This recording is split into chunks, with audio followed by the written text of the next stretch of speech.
தூக்கி எடுத்தீரே, சமாதான காரணரே. மற்றொரு முறை சொல்லுவோம். தூக்கி தூக்கி எடுத்தீரே, சர்வ வல்லவரே, என்னை தூக்கி தூக்கி எடுத்தீரே, சமாதான காரணரே.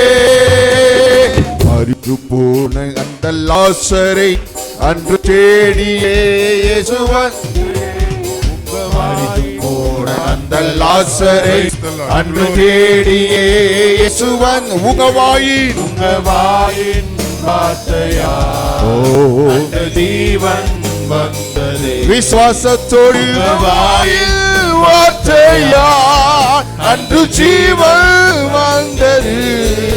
ஹல்லேலூயா, ஹல்லேலூயா. கரத்தை உயர்த்தி ஹல்லேலூயா, ஹல்லேலூயா, ஓ ஹல்லேலூயா, ஆமென், ஹல்லேலூயா, glory, ஹல்லேலூயா, ஹல்லேலூயா. என்னை தூக்கி தூக்கி எடுத்தீரே, சர்வ வல்லவரே. எல்லாருக்கும் நீந்தி சொல்லுவோம். தூக்கி தூக்கி எடுத்தீரே, சமாதான காரணரே. மற்றொரு முறை சொல்லுவோம். தூக்கி தூக்கி